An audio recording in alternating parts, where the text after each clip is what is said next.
You know, not everyone is going to like you. Not everyone is going to accept you or appreciate you. In fact, there will be many who dislike you, who will judge you, criticize you, and that's just the way it is. You can't please everyone. Now, certainly, we should be considerate of others, we should be respectful, and we should be watchful of our own behavior. And if someone criticizes us, it may be worth reflecting upon it to see if perhaps there is something we may need to address in our behavior. But even if you're the kindest, gentlest, sweetest, most respectful person on the planet, there's simply going to be those who will find all kinds of reasons not to like you, and you just have to accept that. What I found to be a really powerful piece of advice is to simply allow others the freedom not to like you, to allow them the freedom to disagree with you, to judge you, to think less of you.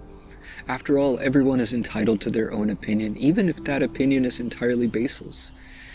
But by allowing them to dislike you, what you're actually doing is recognizing that they don't need your permission. They're going to do it whether you permit them to or not.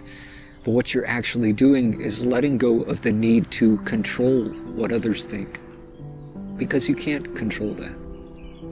If someone doesn't approve of you the way you are, you can perhaps try to change some aspect of yourself in order to win their approval.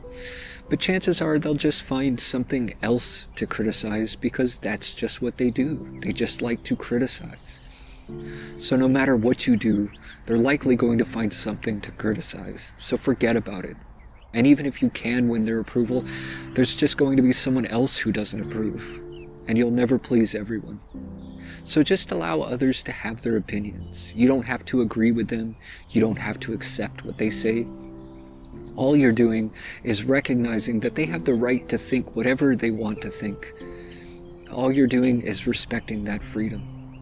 And it's such a liberating thing when you begin to do this, when you give up needing to have other people's approval or needing to control what others think of you. You find your own freedom in that.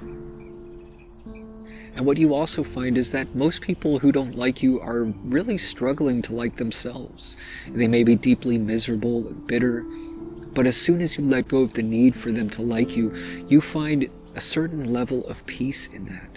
And they can say whatever they want, and it only affects them. It doesn't have to affect you at all. You just go on with your life, doing what you do, and don't be bothered by it. What's important is whether or not you like you, whether or not you accept yourself, whether or not you appreciate yourself. And none of that should depend on what anyone else thinks. You have to see that for yourself. And when you do, you stop caring what other people think, and life is so much more pleasant that way. You become free to do so much more, to do what you feel passionate and inspired to do, to share your gifts, your creativity, your compassion. And anyone who doesn't appreciate that, that's their loss. You let them worry about that.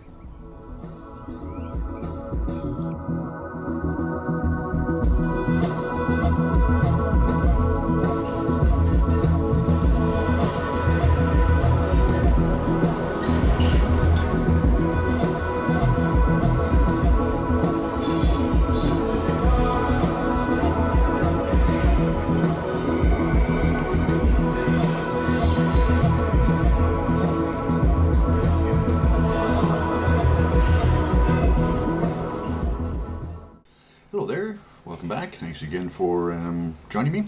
This will be the vaccine part 2. Just got to be a little bit too much information to squeeze all into one. You may notice the date on this one is the 10th, and this is actually the 20th. The 3 strikes and you're out on this one. Anyway, you got to get it out anyway. So here we go. So first off, I want to take a quick peek at this whole idea of whose business is whose, because this is a big issue as we see today, especially with the masking business. But generally the entire COVID craziness and stuff. But the bottom line is, what you do is your business, not mine, and reverse that. What I do is my business and not yours, period.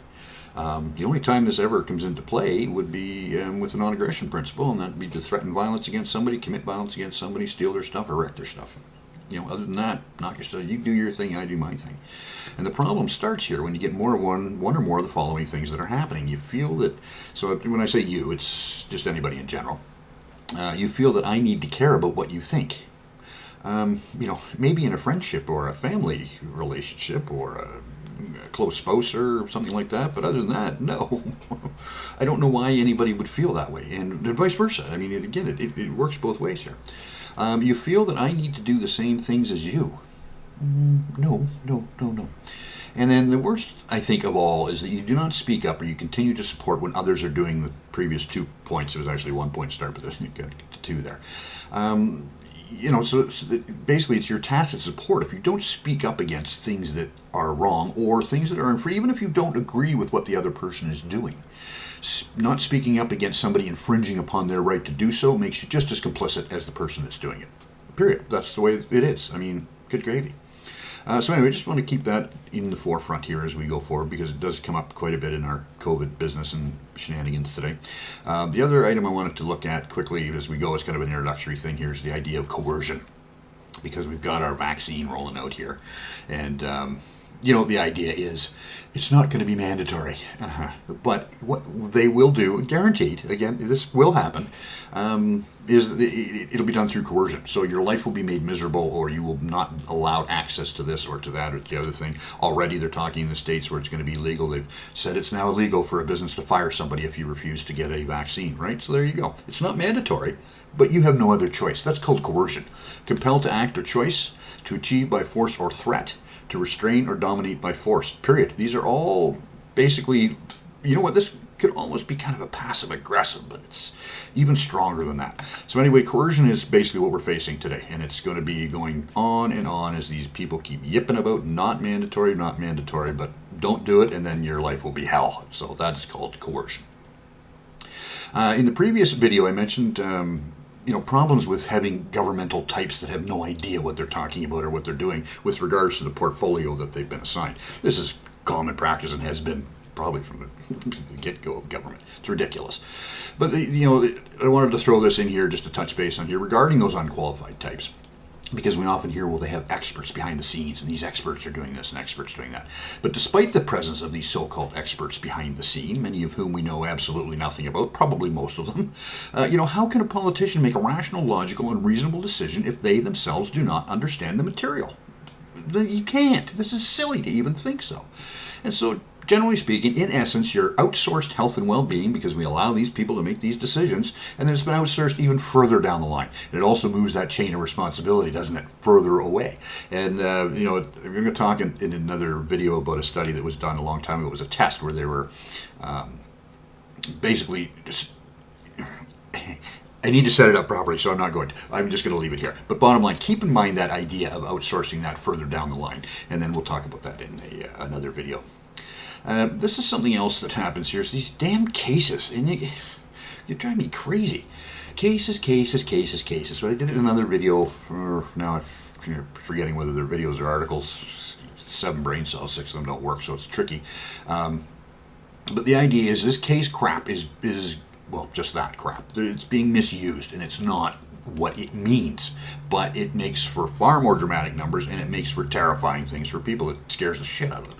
When the reality is, it's infections versus cases versus hospitalization versus fatality. And it's that chain, right? We just kind of skipped that infection a little bit.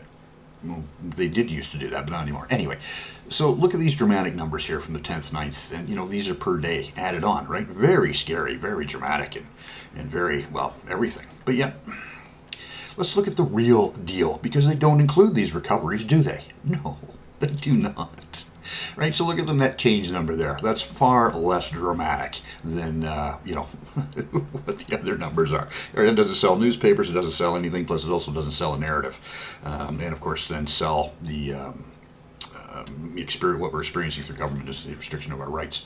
So these numbers here are really the pertinent ones. And then of course, even when you see these, you have to look at it and go, wait a minute now, did they bring in a whole bunch of these all at once? So it made it look like, not intentionally, it's just that if someone picking these up and there's 2 or 3 places they've gone to over a course of 2 or 3 days and then dump them all on a Sunday or a Saturday or a Friday or whatever, then suddenly you have this. We need to know exactly what day these came into. Now, if you look deeper into their data, you can get that information to a certain degree.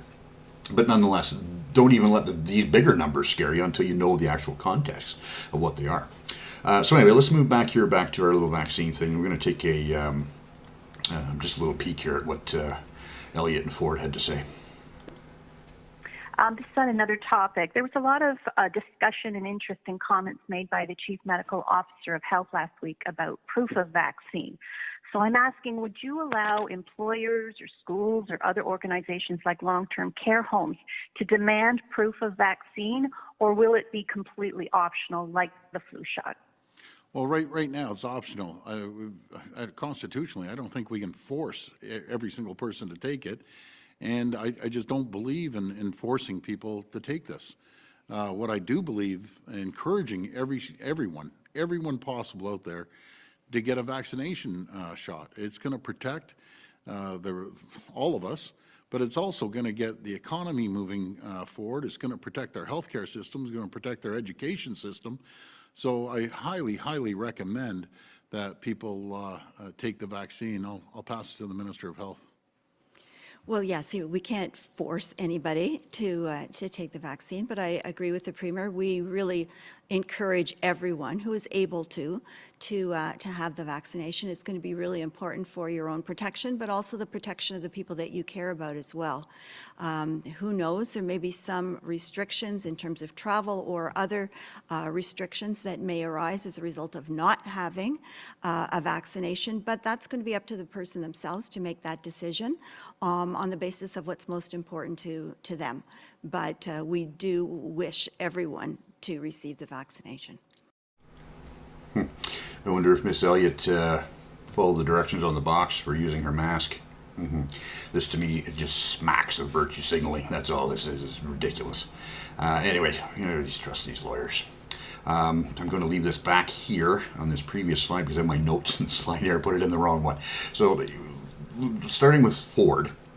Right now, you notice that there? He said, well, right now it's optional, right? So that indicates that potentially it's going to change. Probably not. They'll use the coercion method. It's the easiest way to get people to do it. So then he comes up with his little 40, I don't believe in forcing people to take this. Sure. And then he follows up with these comments to guilt you into this, or, essentially saying, get the economy moving forward. Well, you people are the ones who are directly responsible for the disaster that it is right now. And now you're going to say that I have to get some sort of injection into my arm in order to get things back moving. And you were the ones that did it in the first place. I mean, give me a break. Protect our healthcare. How? Where's your data on that? Where's your information on how that's going to protect our healthcare providers in any way, shape, or form? I mean, show me the deal. Show me the money here. Show me the money. Protect our education system. How exactly is that going to be in play, considering that children have been virtually unaffected? I don't know of any teachers. Now, again, that gets into privacy stuff, so we may not know whether there were any teachers that have perished from this. But there's no data out there to show. Then how is this any connected? You were the ones, again, that shut down the education system or have been putting all these stupid restrictions in. How is this vaccine going to fix that? You just make this comment and then you've got nothing to back it up. Well, I'm sorry. I have no idea who you people are. I quite frankly don't care who you people are. And I do not respect you at all, but I don't respect your authority over me or anyone else for that matter. So yeah, go on, beat it. Show me the money or get out. The other thing is, too, with teachers, of all the groups that are out there that can have solid immune systems, teachers are going to be at the top of the list, man. Absolutely at the top of the list. Anyway, moving on now. This is we've covered this already, but this is what Miss Elliott has said here. Now, she also has made the point, I missed that. So I don't know if you can see it on the next slide. I've got it colored properly, but for your own protection, but also the protection of the people that you care about as well. So first off here, let's look at this here.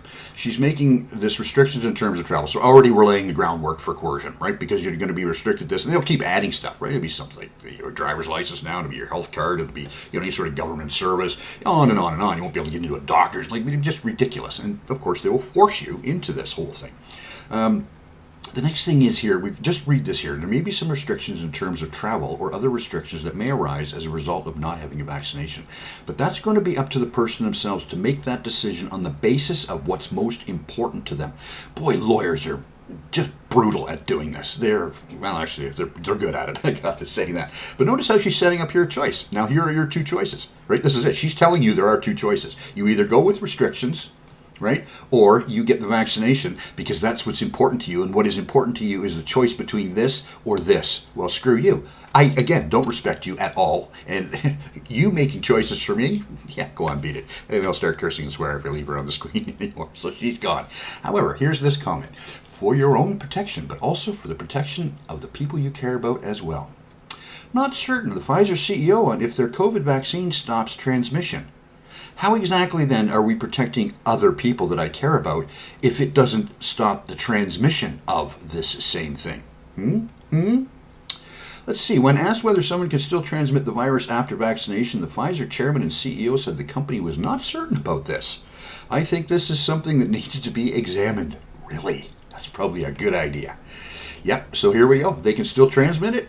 They have no clue, no idea, but yet for your protection as well as the people you care about. It's this same routine they've done with the masks, right? Again, I've said it 1,000 times already, maybe 1 million, maybe 2 billion, maybe 2, I don't know.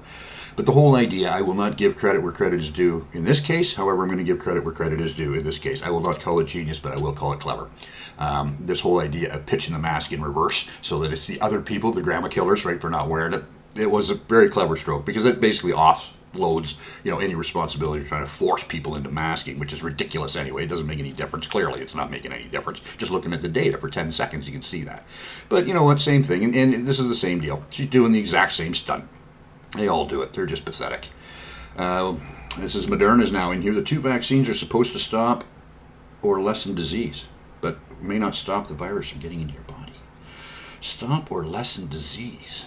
Boy, it's like symptoms or sick or ill. You know what else does that? Benadryl.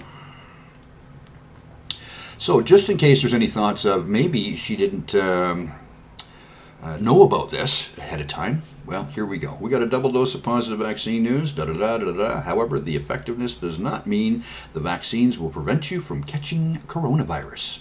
November 19th. Well before that press conference, which was December, so at least 3 weeks before that previous press conference. So yeah, they would have known, and if she didn't know, that just further shows incompetence on her part because she's the Minister of Health. She absolutely should have known. Ridiculous. Check this one out here too. This is another one. This was funny. It made me chuckle, but there's some interesting points down here. These COVID vaccines are preventing clinical disease. So clinical disease, and I actually talked about that in a paper, and you can see where that is the actual illness. So they're preventing basically an illness, so it says. We don't know if they prevent transmission. So again, back to this protection of people that we care about, that's garbage. Now, the only way you can say that is if you were trying to force one of your family members to get it because you don't want them to get sick, right? So that's the protection. So now you're coercing one of your family members to get it. Nice gig if you can get it there, but so yeah, go on, beat it. So it's important to know the difference between infection and disease. Oh boy, is it ever, because infection is what happens when you come in contact with one of these little critters, whatever they may be. And the results of the PCR assay, which is what they are using to drive this whole thing, that's what that tells you.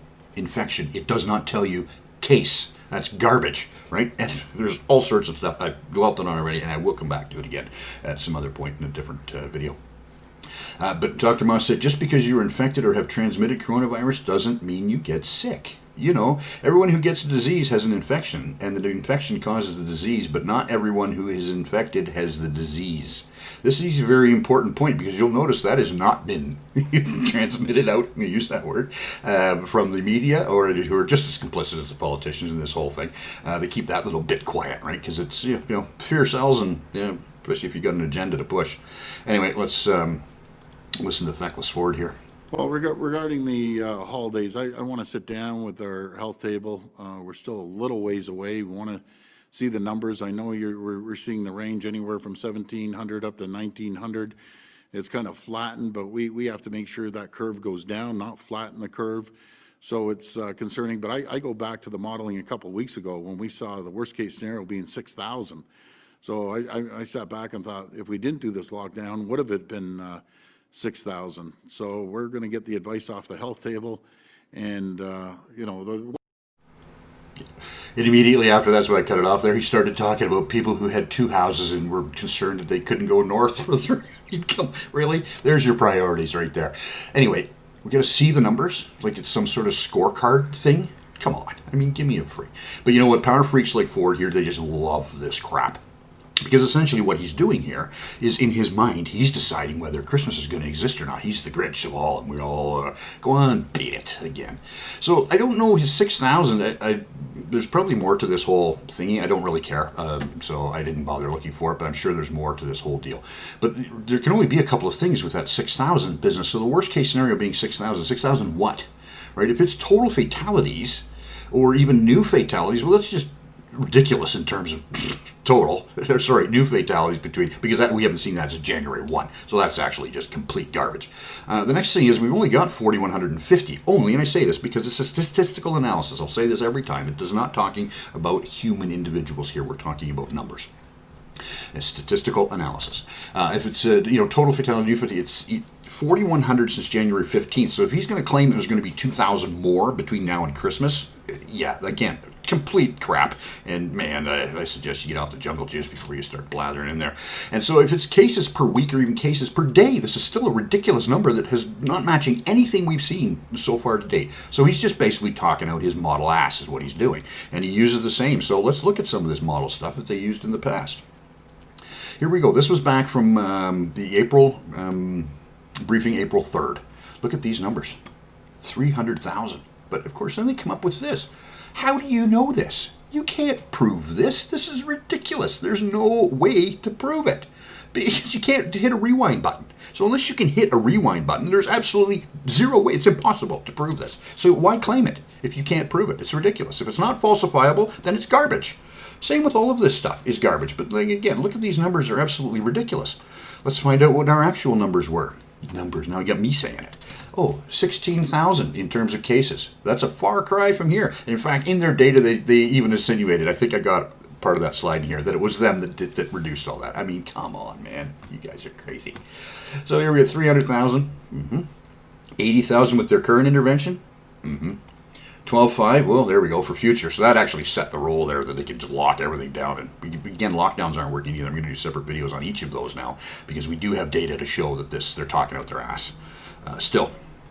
So here we go. These are the projected Ontario deaths. Now, these were what they clubbed people over the head with, man, back in April. Absolutely. 6,000. But again, 4,400 deaths. You're just making this up. You cannot come, And I talked about this in a previous piece on this modeling business.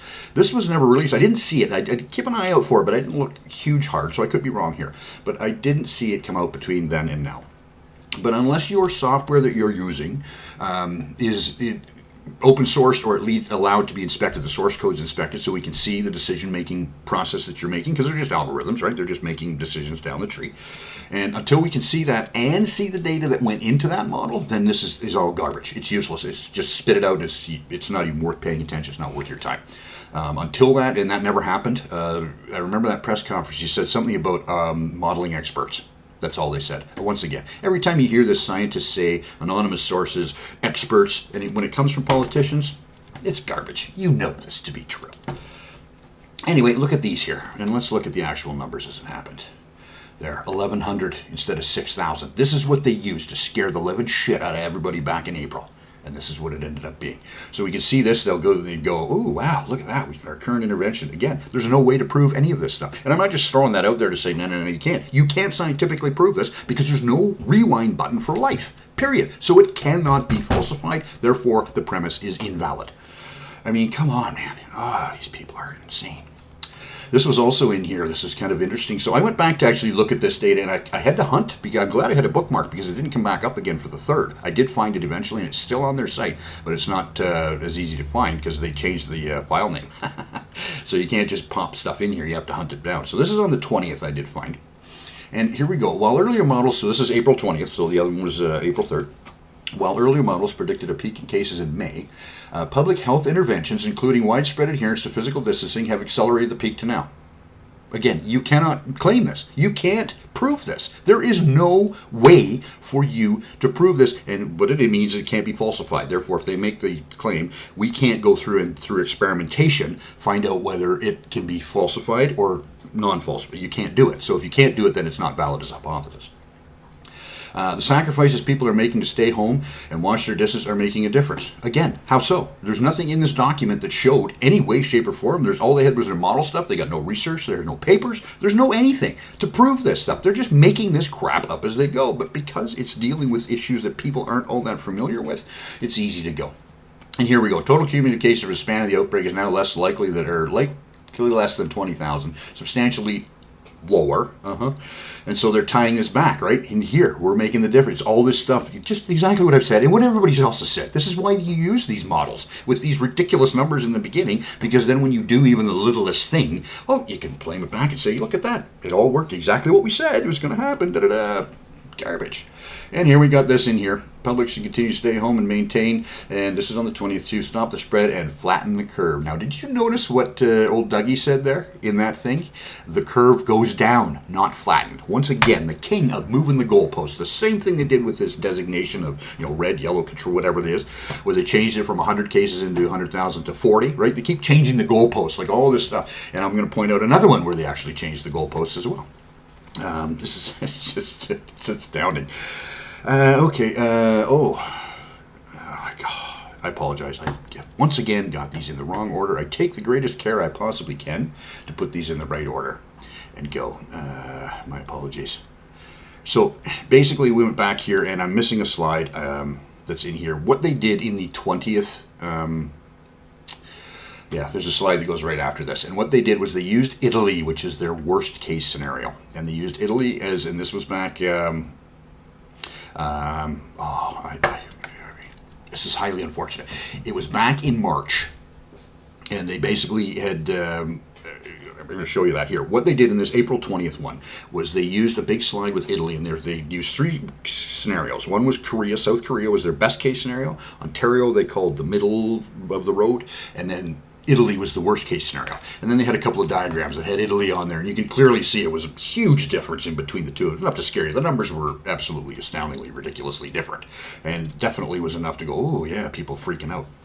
However, what they didn't bother to tell you, which again here is dated March 18th, which is significantly before April 30th or April 20th, sorry. 99% of those who died from virus had other illness, Italy says. Really? Wouldn't that have been a good piece of information to have? Isn't it, though? Right? New study provide insight into Italy's death rate. It's about 8% of the total, which is higher, so everybody was freaking out because that was early on. Right? So the sampling here, and I'm going to try to go back here and go after this because, again, it has been, the pattern has held with other countries. I want to go back here and see if this had changed in any way, shape, or form. So almost half the victims suffered at least 3 prior illnesses. At least 3 prior. This would be good information to know when you're scaring the living crap out of people with these numbers, right? They're totally disingenuous. I mean, good gravy, man. This is like, this is insidious. For them to actually do that without including this is, yeah, as I've got my little note here, every single one of these people involved, politicians and the so-called experts alike, need to be fired, and where appropriate, criminal charges need to be laid, because this is absolutely absurd. The average age of those who died from the virus in Italy is 79.5, and I'm giggling not at the sadness of people dying, but people die all the time. In Ontario, on average, 2,000 people die a week, period. Okay, so this is it. We're doing a statistical analysis. As of March 17th, 17 people under 50 had died from the disease. All of Italy's victims under 40 had been males with serious existing medical conditions. Wouldn't that have been great information to include in your silly little chart, which is scaring everybody and using this as the worst case scenario, when the fact is that this is a massive qualifier that changes that whole thing, and in fact, you really can't use Italy as your worst case scenario, given this information, and yet continue to do so, and this happened actually 6 weeks after. So, yeah, arresting is where they need to be. Anyway, let's look at some of our experts here, our so-called experts. So this is Matt Anderson. He is the Ontario Health Board now. So looking through here to get his epidemiology and infectious disease specialty stuff. Boy, it sure looks a lot like a bureaucrat to me. Holy cow. Let's look here now. This is Ontario Health Leadership Team. Maybe he's got something listed in here. Experienced healthcare leader, team builder, and advocate. Epidemiology, infectious disease, epidemiology, infectious disease, epidemiology, infectious disease. No, none. Let's see what else we have here. So this is Lake Ridge Health, so this is the same person. All right, verify back in here. And this is his history now. Employer education, senior policy specialist, epidemiology, nope. Epidemiology, nope. Infectious, nope, and nope, and oh, nope. Gee whiz, a bureaucrat, administrator, manager. Isn't that funny? Also known, and this word will be starting to come out now more and more and more as we go, a technocrat. And these are people you need to be very wary of. So I blocked out the salary thing because it's not pertinent to our discussions here. So that's one. I've already talked about David Williams, who is also Toronto alma mater from the University of Toronto. Let's keep on going here with Mr. Donnelly. So he's from educated elsewhere. He says we're now retired, but he was doing that press conference on the 3rd of April and has done a bunch of other stuff. Like this got in here. I can't remember what the date is here, April 9th. So this was, interestingly enough, 6 days after that press conference, he quits. Okay, I just leave that out there. Could be anything. I don't know. So anyway, let's look him up. Oh, here we go back. So remember David Williams? That's his alma mater here too. And I guess it's unfortunate that Canada, or Ontario at least, only has one medical school. Although McMaster would probably, there's probably others too. I only know of McMaster. That's all I looked at. I'm not a medical person, but yeah. There are more. It's interesting to see that we have a connection here with the University of Toronto yet again. So anyway, what does Mr. Donnelly have here? He has an MD from University of Edinburgh. That's pretty straightforward. The MBA, which is the Business Administration.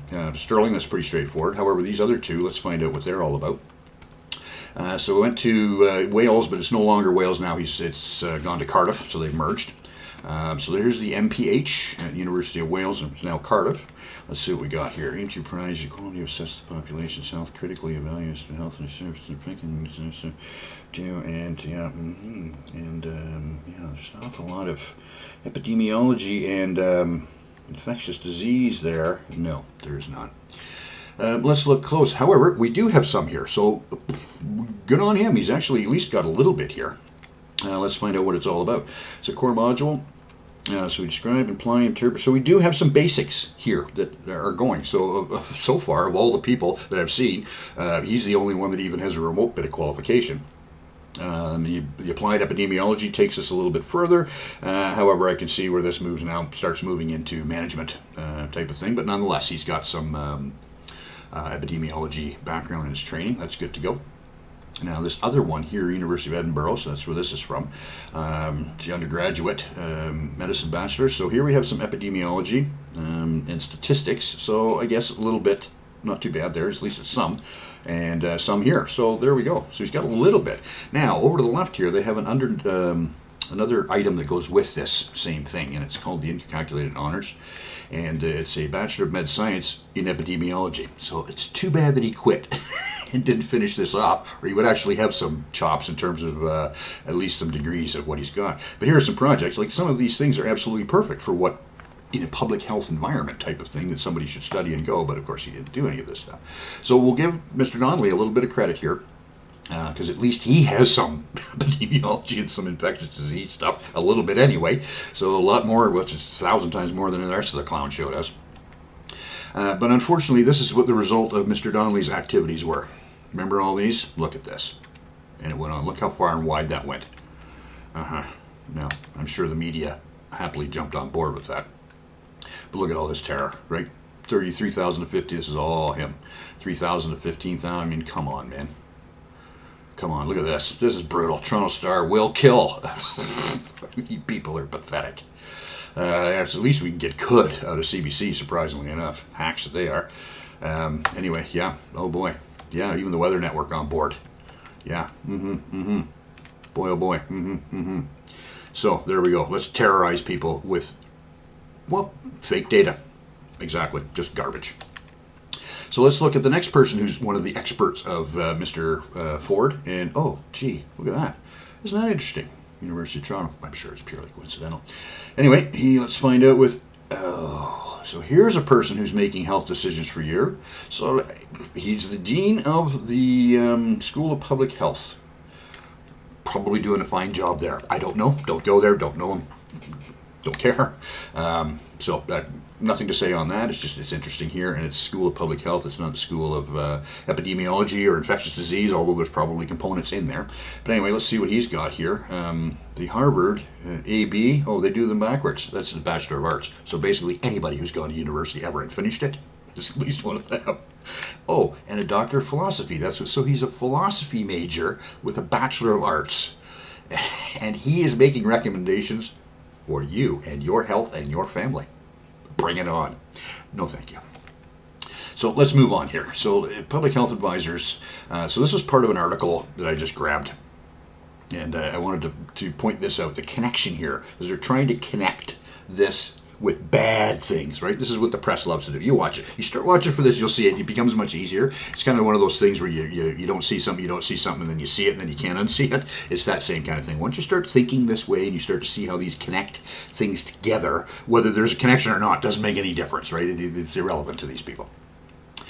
So rather than sharing the fate of the Australian state of Victoria, which was prompted to impose extremely strict lockdown measures as cases skyrocketed, they were not prompt to do so. The guy in Victoria is probably full-on designated antisocial personality disorder, psychopath, sociopath, fits right in there. The guy is a loon. So it had nothing to do with it. That was him. It was him going absolutely berserk, out of control. But let's find out what they were, right? Because, of course, we've got the strict lockdowns and then skyrocketed. I see. So let's go back a second there. This was October 29th this was published. So out here, look at the skyrocket. Here's your skyrocket. I mean, come on, man. It's in July. Are you seriously think we're going to believe this crap? However, unfortunately, people do. Highly unfortunate. So he writes his article here and tries to tie this in with what was happening here. Just, again, to drive home the fear point. These people are shameless, absolutely shameless. Their motivation to me is irrelevant. I don't give a crap what your motivation is. You're douchebags, and that's it, period. So this was something else that was interesting because I went and started visiting Australia and Victoria and find out what's going on and see what's happening just to get some ideas. And notice this here, cases, case, and testing. Where's all my fatality? Where's the statistics that really mean something when it comes to this context? They're not here. They're nowhere. There were nowhere. And of course, CSV is common separative value, and it's just a simple way of putting data in. But you can import it and export it into spreadsheets and databases and things like that, which allows you to get a much deeper analysis than just looking at numbers all over the place. But that, interestingly enough, is missing. The case bit, because that's what's been pushed and pushed and pushed, is the cases. Isn't that funny that that's what they have on their page and nothing else, right? Very interesting. So I went down to the testing thing to see if that gave me anything. Well, this is all I get, right? I got tired of looking for it, so I may have been able to find previous dates on this if I hunted, but this is ridiculous. So you'd have to highlight this and copy it all into a spread. It's ridiculous. They put it in a format that's very difficult to allow any sort of in-depth analysis. Isn't that telling? It sure is. Anyway, let's look at their issues. Oh, gee, does that not look familiar? It's the exact same pattern we're seeing in virtually every other country on the planet. It is the high-risk group, nothing else. And yet, it's lockdowns, stupid social distancing, this crazy cult of the COVID mask, Branch Covidian freak show, like on. And again, same thing. So I had enough of them for now. So I'm going to go back here. But I got to find out about the long-term care because that's the big deal, and that's the thing that has to be pulled out of these statistics, which isn't, because it makes them far more dramatic. But as I said before, long-term care folks do not circulate in the general population. They don't. And then people who have contact with them are limited. Family and staff members that are working there, it's still a limited amount of people. And even if they have bigger social circles, it's still a limited amount of people. They cannot be included into the regular thing. Plus, they're also in a closed environment, i.e. like a hospital or type of thing, with many different people in there versus, say, just a family that's in a house, right? So long-term care has to be pulled out. They're a complete separate entity all on their own. So I just wanted to see what this was all about. But this is this nice, pretty thing that they've done, but it's not a great format for analysis. I mean, it's good for PR messaging and propaganda, but they put one of these out every day. So you would have had, if you wanted to do some analysis here, I couldn't find any CSV. Again, if I dug deeper, I may have found it. But the idea is, these are governments. These are governments who claim to be for you, the people, and of course, you pay their salaries. It's stolen from your tax or your paychecks, and yet then. Why are they obfuscating this data? Why are they making this difficult to find this stuff? Again, actions speak louder than words. Always actions speak louder than words. So you'd have to get one of these for every day. They've been doing this since April, right? And they have to pull out and you have to grab all this, yeah, whatever. But anyway, I did find a document that was a summary document number. So this, again, I was looking for the justification of this whole thing. Now, of course, if you followed any of my stuff, government has no justification whatsoever, period, to infringe on your rights, because they don't give them or take them away. By virtue of being born on this planet, you have those rights. They can't touch. They have no authority to give or take. All they can do is infringe. We need to stop that, but that's a story for another day. So this is from the 12th of December. And total fatalities so far in Australia as a whole is 908. So 820 here in Victoria. Okay, so substantially more. So let's find out. But, there may have been a need for something. So let's go and see. Oh, great. So here, there's no CSV for their long-term care stuff. They give me a PDF document that had 5 pages of Victoria. Apparently they have the most things. So 5 pages here I had to go through. Okay, I'll do it. Yep. But I want to bring your attention here quickly before we go further. There's a little bit here at the bottom, which says, in Victoria, a death is reported when a person with COVID-19 dies during an active outbreak at an aged care facility, irrespective of the cause of death. Are you joking me? No, we're not, because they're all doing it, right? I know Ontario does it. I have to check and see what the other provinces and territories are. Ontario's put it right in there. I've mentioned that before. I've shown you the screenshots from the PDF documents that came out. I've also shown you how they changed the wording on that, too, because it was bad. It's bad PR.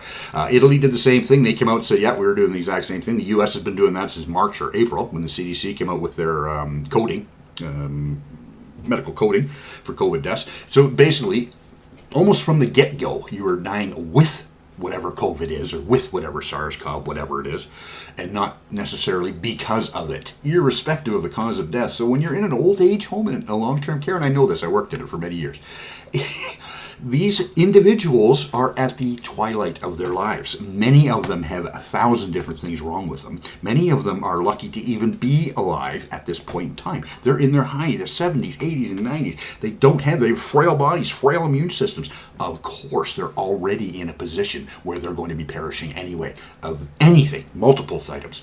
But we're going to mark it as COVID and say, bad COVID's going to kill us all. See, again, actions speak louder than words. Why would they do this? So anyway, I added it all up, grabbed all the pages and added it all up. So in Victoria, there were 648 long-term care.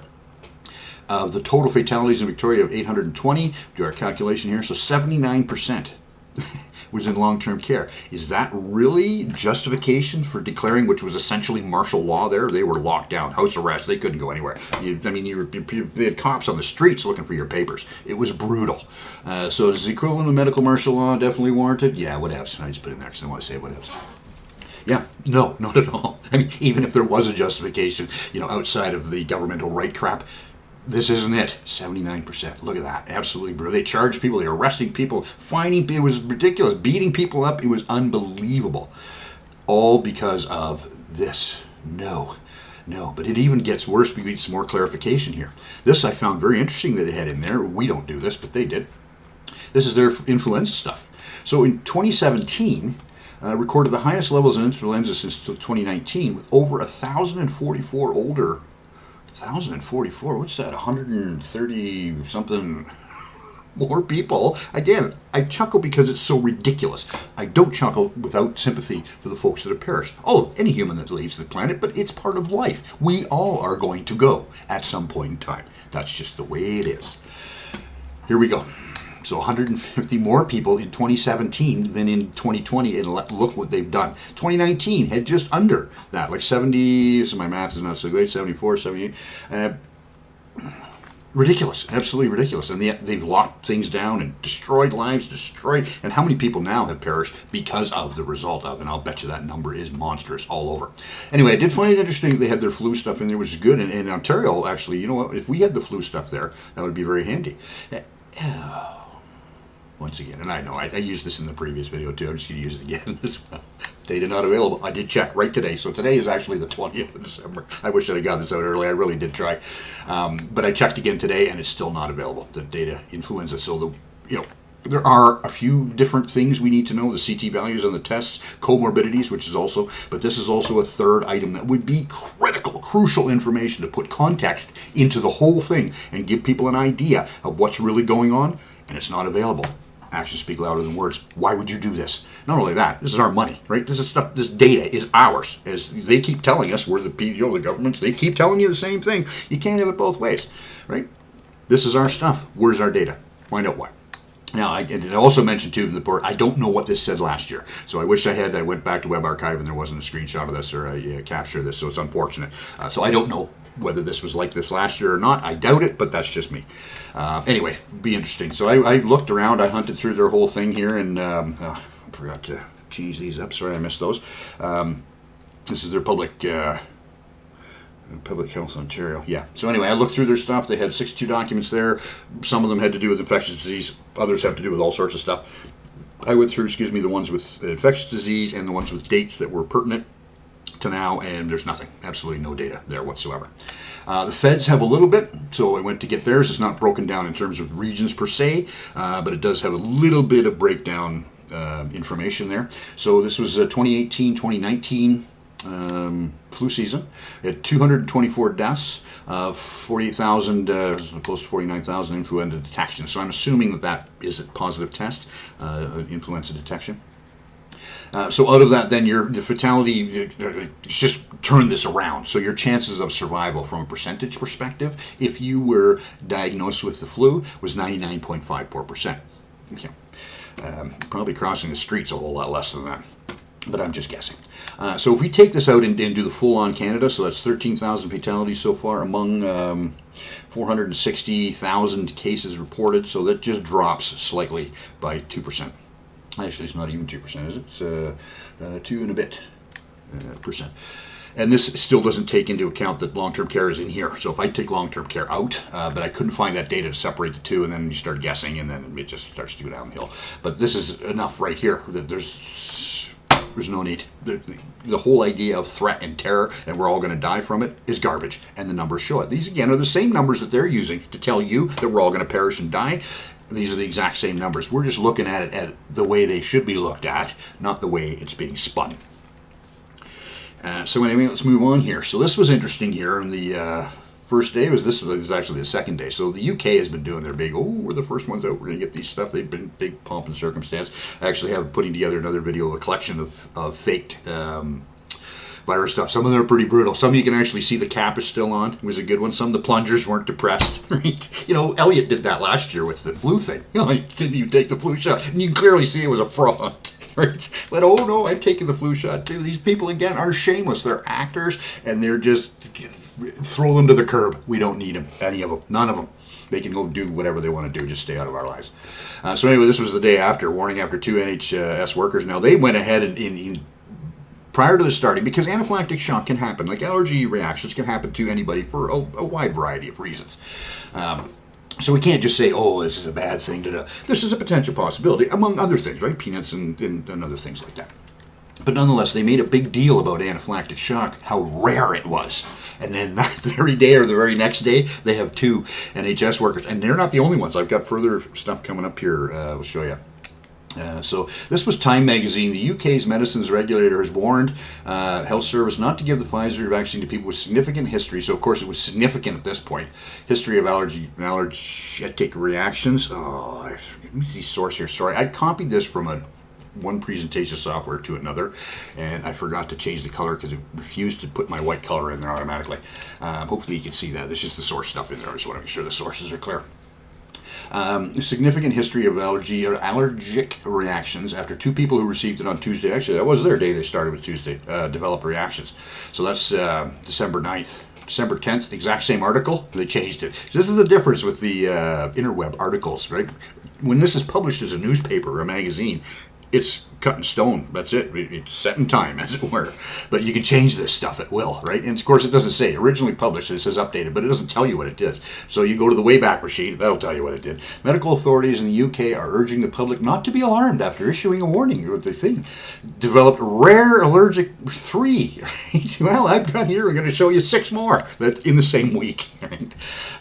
So interesting how they changed that. However, the Time is an establishment rag too. They're all owned by a small group of people. So as we go. Here I just want to bring your attention to Pfizer, because that's the vaccine, and again, we're not going to use that word shortly. Pfizer are criminals. They've been busted. 4.7 million they paid in fines. This isn't into the vaccine indemnification either, because they can't be sued. These are actually criminal fines. Since 2000, they paid $4.7 billion out there for various fraud-related offenses and other things. They're criminals. They're absolutely criminals. Again, they just pay fines, and it's a cost of doing business, and they just keep on going. Nobody ever gets penalized or thrown in the clink. You're right. So, what should happen is the CEO should be tried, not the company. Whoever makes the decision-making tree, and then of course the leader who's ultimately responsible, they're the ones that need to be tried, and they're the ones that need to pay, and if there's jail time, they're the ones that serve it, period. And that's the way we go. But that's not how we do it, because they run the show, not you, or not the law. However, we'll work on changing that. So that's 4.7 billion, and you in general, not you specifically, want to allow somebody to inject something directly into your bloodstream that's never been tested before. MNRAs have never been tested before on humans, ever. Right? The only thing we've got is this 44,000 people out of a population of 7 point some odd billion on the planet. What is that? 0.000003%? That's going to give you some really good idea on that, eh? Boy, oh boy. So yeah, they're going to, whatever's in this vial, which you have no idea what's in it, and they're going to inject it directly into your bloodstream because somebody up here, in our case in Toronto, who is a lawyer, right? Whose boss is a dude who runs a company this old man started, because he's not even capable of doing that himself. By a bunch of experts who have outsourced it down the road because they're managers and administrators too. Get the jab, get the jab, get the jab, and then they're going to guilt you into doing it. And it's made by people who can't be sued, and they've already paid $4.7 billion in criminal fines. Sounds like a great gig. Actually, it sounds like a dystopian movie. Unfortunately, it's our reality. Interesting here how they do the price justification. Again, Forbes, another establishment rag. These prices are in line with the annual flu vaccine, which is around $40, because you got to get 2, remember, already. And you'll get more than that. You can guarantee it's not going to stop there. It only works for a quarter, so for 4 months or something, or 6 months. You got to get another round. That'll be coming too, mark my words. But notice how they justify this now by saying, well, it's $40 for this. But, the flu vaccine hovers around 40 to 60% effectiveness. Would you spend $40 to buy something when you bring home and it's 40 to 60% effective for whatever it is? Would you do that? Would you be? No. Who the hell would do that? Governments would. And of course, the sad part is they're jamming this stuff into people's arms. Who the hell knows what's in there and what it is? I mean, good gravy. The other thing is, flu vaccines have been working on for decades. And we've got 40 to 60, and they're coronaviruses. 40 to 60% effectiveness, and suddenly this, after just a couple of months, is 90%. 95%. Are you people serious? All you can do is laugh. It's so insane. Just is so insane. Here's another one. You get what you pay for. So it's 62%, but it's only $4 a pop, right? Yeah. Come on. This was also an interesting one. Here was the HIV. Now, to be very clear, I want to be very clear here. This circulated on the social medias big time that people had gotten HIV, but that's not the case at all. All they did was get a false positive, right? So it's a big difference there. However, the deal is, if that's not caught, there's great evidence that those cocktail of drugs that they give HIV people are fairly toxic in nature. And so someone who's an otherwise healthy individual is, if this doesn't get caught and ends up starting an HIV regime or something, I mean, good gravy, end up killing them. So, ideally, well, this wouldn't happen. So that was interesting. Again, just to be clear, it did not give them HIV. That's something totally different. Now, I want to look at revenue, because we all know cash is a motivator. It's in our own lives. It's in other people's lives. It's in the corporate life. It's all over. Whether it should be a motivator or not, discussion for another day. But it is what it is today. So globally, I just rounded these. So globally, it's 42 billion annually. This is the market for vaccines, and 24 billion in North America. So I just took a couple of averages there that I found on some statistical sites, and then just rounded it to make it even for our purposes here. It makes the math a little easier. But I just want to look at it globally here. So what I did here was just take 7 billion people. However, it's unrealistic to say, I mean, they'd love to have it, but for argument's sake, we're going to say half the planet gets a shot. So, but times 2, because you have to have 2, right? One in every 21 or day 0 and day 21, something along those lines. So that works out again to be 7 billion people. The way we go. So it'll be 7 billion administrations of it at $20 a pop, which works out to be $140 billion. So in a single year, a brand new market worth a minimum of $140 billion has been created. Now, when people say, well, why would people make this stuff up, and why would they want to push I present to you 140 billion reasons why this will be pushed as a narrative. And that's just a start. Now imagine if when we come along with this going on here, everybody's freaking out and scared shitless. Oh, you know what? Just to be sure, we need to add another booster after 6 months, which would double this. $280 billion. That's $250 billion. And it's been created in a year, just like that. If that's not motivation, well, yeah. So anyway, then I saw this one, and you just fell off my chair with Bloomberg, though. Vaccine safety to remain unclear until millions get their shots. Really? Well, we already had something like that happen, didn't it? And I'll let you know here, right? It was introduced as a sedative, this thalidomide, introduced as a sedative medication for morning sickness without having been tested on pregnant women. And remember, the MNRAs have not been tested on humans before. This is brand new territory that we're covering, right? And it was introduced as a sedative medication in morning sickness. And not being a pregnant type person, I would bet that morning sickness was a pretty good marketing lead on this one. So even Canada even pushed it past. Yeah, whatever. Thalidomide. I'm going to, and again, the victims receive annual benefits as compensation. Really?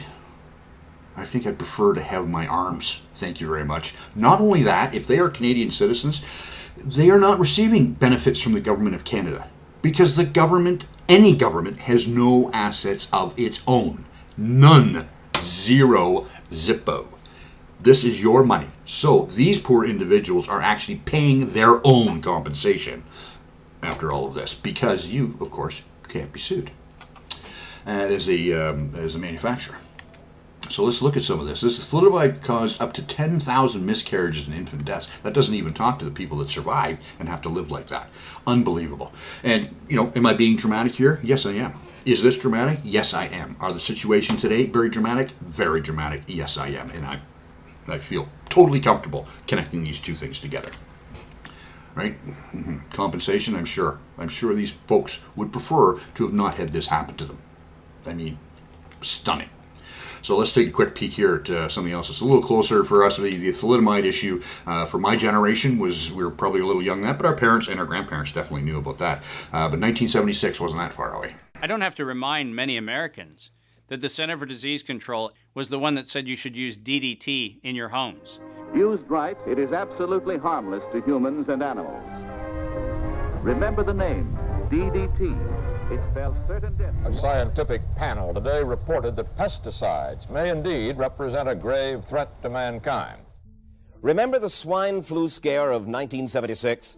That was the year the U.S. government told us all that swine flu could turn out to be a killer, and Washington decided that every man, woman, and child in the nation should get a shot to prevent a nationwide outbreak, a pandemic. Well, 46 million of us obediently took the shot.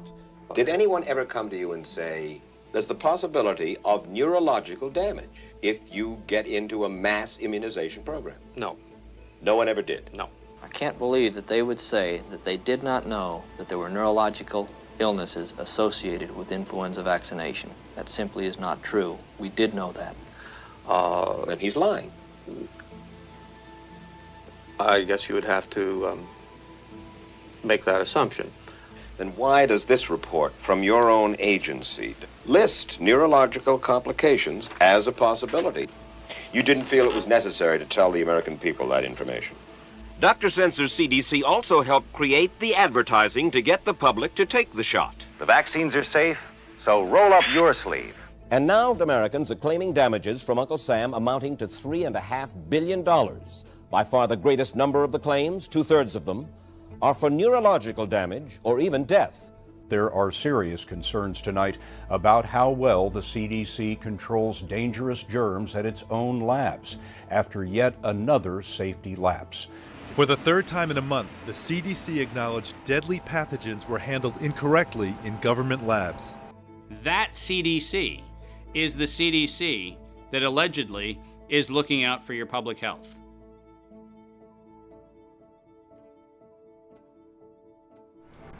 Okie dokie. Well, we'll just leave that one there. Okay, so let's move on to this whole idea of vaccine, because the mRNA is not a vaccine, and we're going to see. But I'm sure this was chosen because people know what vaccines are, so it will make it a little more palatable. Another reason I am sure is because now you can slap the old anti-vaxxer label on people like me who are just asking questions and want to know more information, and then we can be shot down quickly, and people will lap it up and go, yeah, just another one of those crackpot anti-vaxxers, anti-vaxxers, yeah, whatever. And let me tell you, you should talk to people who are anti-vaxxers. You'll be quite surprised and find that most of them are not like me. I'm not anti-vaccine. I'm anti-stupid junk science. That's what I am. I'm anti-people shoving crap in my body without my permission, A, and B, without giving me all of the information I need to know to make an informed decision. Yeah, I'm pointing to Queen's Park here in this particular case, but it's globally. I'm not anti-vax. I don't want Ebola. I mean, if you can come up with a vaccine and prove the science to me and show me that it's going to, get rid of Ebola, I can take it. I mean, come on, man. But that's what I found in my experience. The majority of people who are labeled the anti-vaxxers, they're not anti-vaccine. They're anti-stupid science, and they're anti-assholes trying to tell us what we can and can't put on our bodies. Go beat it. And actually, you know what? I'm going out on a little bit of a limb here. I'm pointed at Queen's Park and governments. I'm also pointing at the screaming, harping shrews that are out there, particularly with the mask thing, and now, of course, they're jumping on the old vaccine bandwagon. Go F yourself. I mean, seriously, you people are crazy, and you need to get off this religious cultist bandwagon. Look around. I mean, spend some time studying Scientology. You'll see. Anyway, let's move on. So, vaccine is a preparation of a weakened or killed pathogen, such as a bacterium or a virus. Oh, sorry, gotta get my thing over here. Vaccine, this is Merriam-Webster, a preparation of killed microorganisms, living attenuated organisms, or living fully virulent organisms. This here I put in myself. I do not accept these definitions. I just wanted to include as many as I possibly could, but I don't accept qualifiers in words. Call me a loon.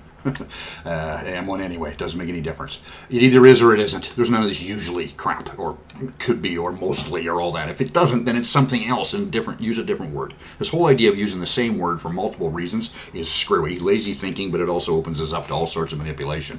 But B, it usually consists of no. It either does or it doesn't, and if it doesn't, it's something else, right? That's just logic. I mean, come on. Anyway, it consists of a small amount of killed, weakened, or otherwise modified version of a disease. Suspension of attenuated or killed microorganisms, viruses, bacteria, or Rickettsia. Suspension of weakened, killed, or fragmented microorganisms. A substance containing a virus or bacterium. Substance to help protect against certain diseases, dead or weakened version of a microbe. Same germs that cause the disease. Virus, bacteria. mRNA is messenger RNA. Single-stranded molecule of RNA. This is completely and entirely different, not only from just that straight-up definition, but the fact that it's genetic material versus the dead pathogen, bacterium, or whatever else they do. These are completely different things, and so therefore, do not transcribe the two together. Think mRNA whenever they say vaccine. There are some that they're going to be rolling out that will be the traditional style vaccine stuff. The Pfizer one definitely is not. It's an mRNA. Let's keep on going. Britannica here carries codes from DNA. So it's genetic material, single-stranded RNA molecule. Genetic material, information, single strand, formation of amino acids, nucleotides is all genetic material they're talking about. The link between gene and a protein. But again, it's the genetic material. And away we go. It is not a vaccine. No. A different thing entirely. Don't fall for it. I included this one. The source here is at the bottom. If you get a few seconds, it's an interesting read. I don't agree with, well, there's some stuff in there I definitely don't agree with Mr. Young on, but nonetheless, he makes some excellent points here that definitely need to be looked at. Definitely need to look at. So with more than 1.3 million dead, and again, that number is highly disputed because, as I showed you back there, with and from are two different things, but they're being lumped into the same thing. That's probably a pittance compared to what this number is. There's probably only not many. And of course, it's flu season, right? And if you look at Canada's, they're the same. CDC is the exact same. The States is actually reporting the same thing. Flu has all but disappeared. Really? I see. Or could it have been renamed? Is that a possibility? I'm sure it is. Anyway, cases spiraling out of control. Who cares, right? Again, cases mean nothing. Cases mean nothing. This is because they're not really cases. That's why, right?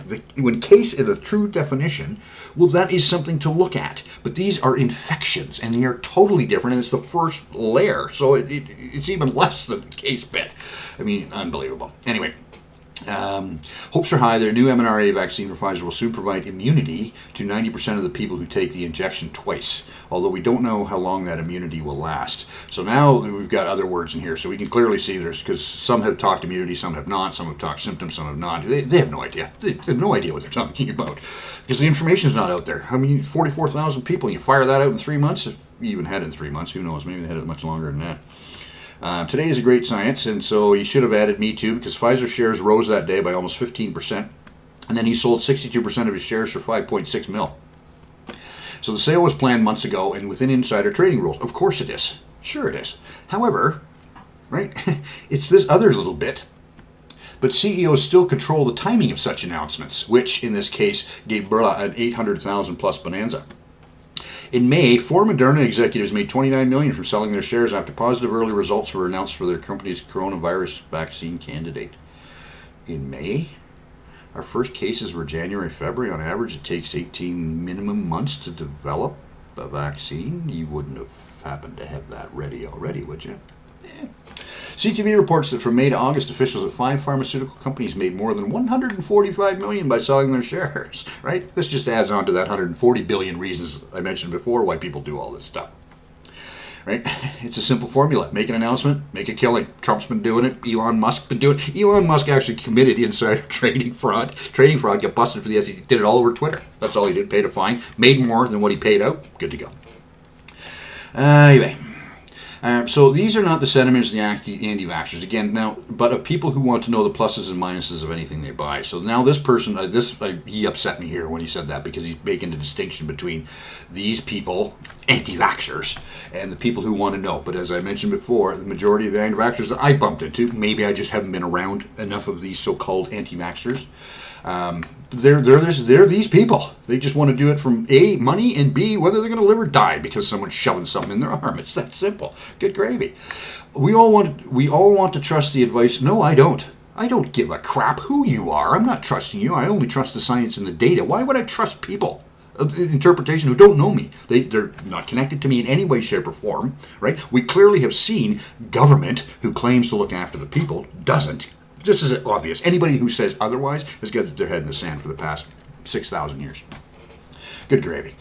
But yeah, this is another reason I wasn't happy with his thing, because give him trust. No, not at all. Anyway, let's keep on moving along here. So will the vaccine prevent people without symptoms from carrying the virus or transmitting it to others? Right? This we don't know. We don't know. There's also been a question of safety. There's no safety concerns. Okay. So vaccines are generally very safe. I wish he had a link here. That should have been a click on here so you can prove that vaccines are generally very safe, but we'll leave that one for now. Interestingly enough, 1955, manufacturing error caused live polio virus to be given to 200,000 children, causing 40,000 new cases of polio. I see.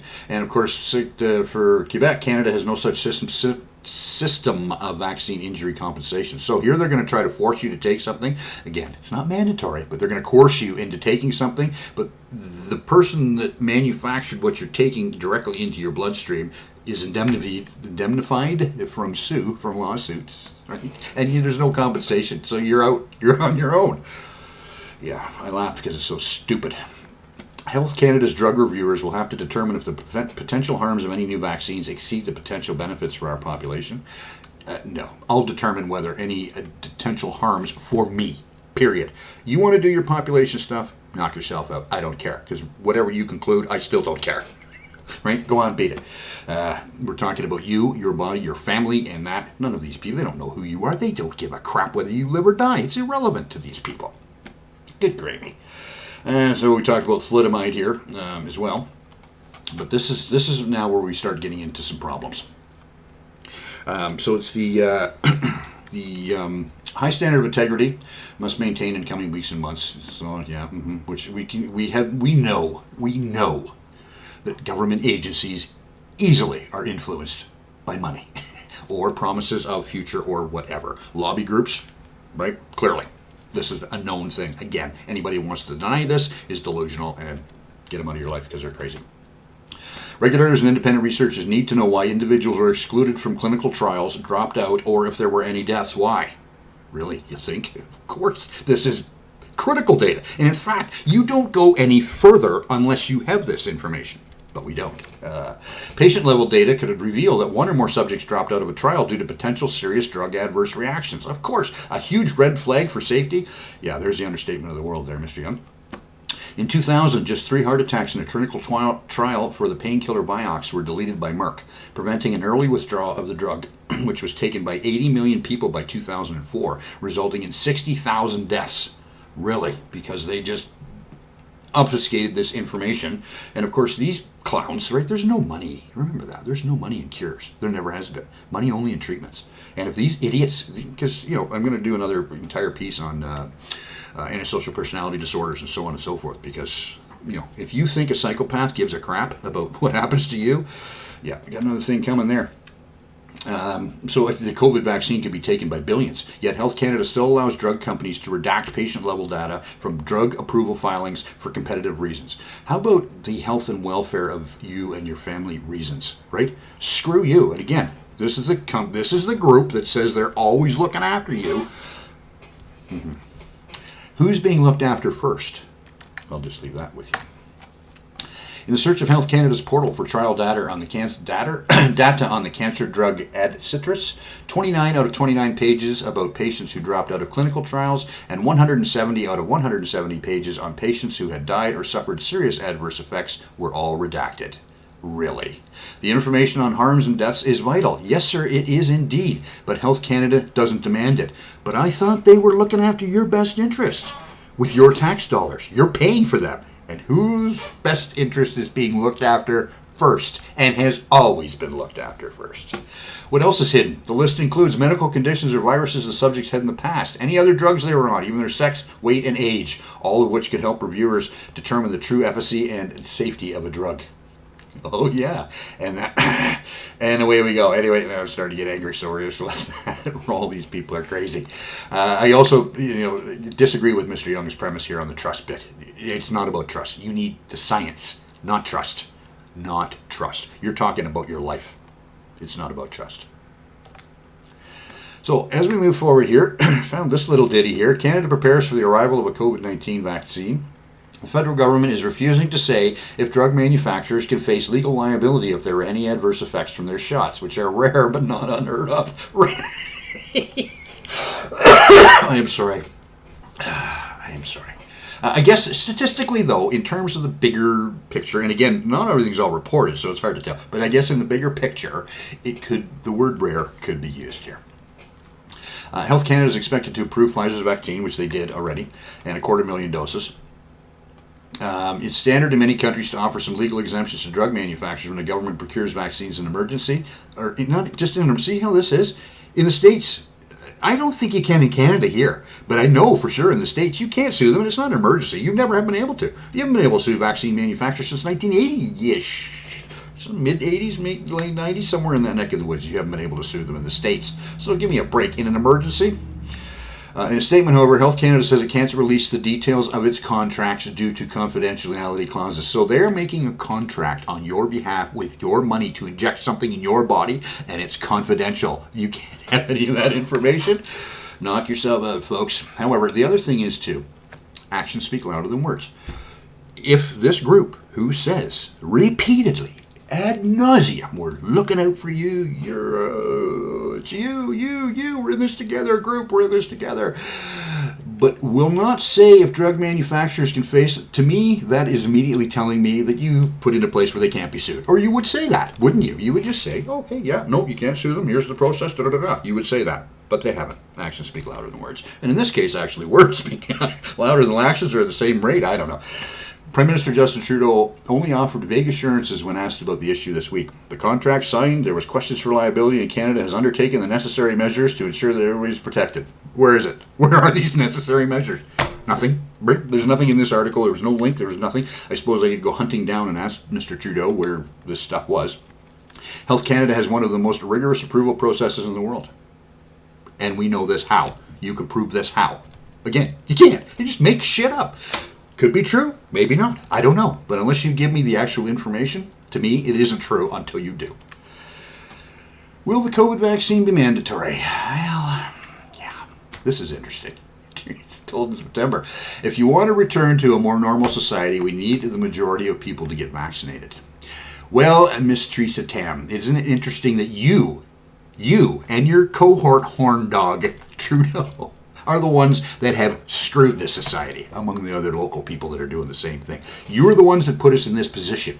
And now you're saying we need to get the shot jab if we want to go back to that, the situation you pulled us from. In order to get back, nice gig if you can get it. Widespread vaccine uptake is the best shot Canadians can give in regaining some of what we've lost and returning to what we cherish. She's brutal. This woman is absolutely brutal. Did you happen to see the thingy she did with Santa Claus? Oh my God, she is ridiculous. She needs to be fired. And in fact, her and Trudeau both need to stand, and that's at the federal level, minimum, need to stand trial, for sure. Things like holding our family and friends closely, right? Basically, everything we want to do as social beings, right? She's guilting us into doing so. This is called coercion, right? And again, it gets them away from this mandatory bit, but then they still get the same thing that you want. She's despicable. She needs to go. Absolutely needs to go. The other interesting thing that comes to mind here for me anyway is I'm not necessarily sure I want to go back to what was normal, what we considered normal before. Why? Because that normal allowed this to happen. And that normal wasn't all that great.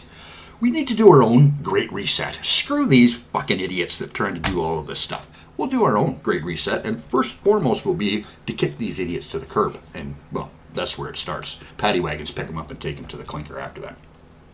Anyway, this was interesting. I just put this in here. It's all part of the article further on. But it was interesting that this kind of lined up. And of course, it probably did on purpose. You know, from a marketing perspective, having those two together would make sense. It could be just pure coincidence. Who knows? I don't know. Don't care. But it was interesting that the proof of vaccination will be essential bit. And they're talking about mandatory vaccine and a thingy here, you know, together on the page. It was just interesting. So this was there was 3 promises. Now this is something else we need, and this would be, I have to be careful how I say this here, because I don't want to put anybody in harm's way. The MNRA, right in the documentation, and I said this in the last video, shows and indicates, and this is easily lookupable, it has not been tested on people under 16, and also unknown infertility as to what the results of fertility could be.